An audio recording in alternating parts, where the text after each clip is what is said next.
एक पुरानी हवेली थी जिसे लोग कली हवेली के नाम से जाने जाते थे। ये हवेली एक शहर के बाहर एयरलेस है।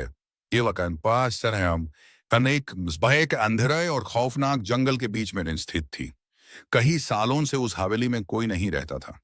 लोगों का कहना था कि रात के समय वहां कुछ अजीब आवाजें सुनाई देती थी, जैसे कोई किसी के रूह के रूप में दर्द के साथ चिल्ला रहा हो। एक दिन एक नौजवान लड़की रिया अपने दोस्तों के साथ उस हवेली के बारे में सुनकर उसे देखने का फैसला करती है। उसके मन में क्यूरियोसिटी थी, पर साथ ही एक डर भी था। उसने सोचा, अगर सच में कुछ है वास्टिक को तो मुझे पता चलना चाहिए, लेकिन अगर ये सिर्फ अफवाहें हैं तो कुछ नहीं होगा। रात के अंधेरे में रिया और उसके दोस्त हवेली के पास पहुंच गए। हवेली का दरवाजा पुराना था और धीरे से खुल गया। अंधेरों में वो सब अंदर घुस गए और उन्होंने देखा कि सब कुछ पुराना था। दीवारें सूखी हुई थी, छत में दरार थी और हर जगह डस्ट और कॉबवेब्स थे। जैसे ही वो अंदर गए, एक अजीब सी हवा चलने लगी।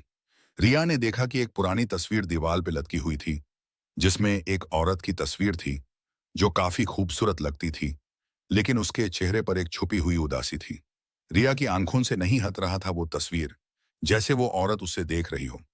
तभी एक आवाज सुनाई दी, एक धीमी सी हंसी, जो किसी ने कहा हो। सबके चेहरे पले हो गए और सबने एक दूसरे को देखा।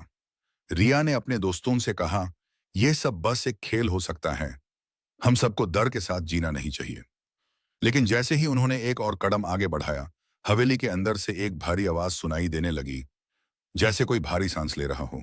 रिया का दिल तेज धड़कने लगा।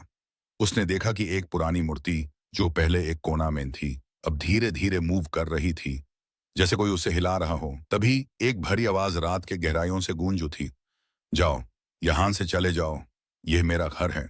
और रिया ने देखा, वो औरत की तस्वीर जीवंत हो गई थी और उसका चेहरा इतना भयंकर हो गया कि सबका रंग उतर गया। रिया की जिंदगी की सबसे बड़ी डर की रात शुरू हो गई थी। वो चाहती थी कि वहां से भाग जाए, मां शायद इस मायने, लेकिन उसकी जान नहीं बच पाई।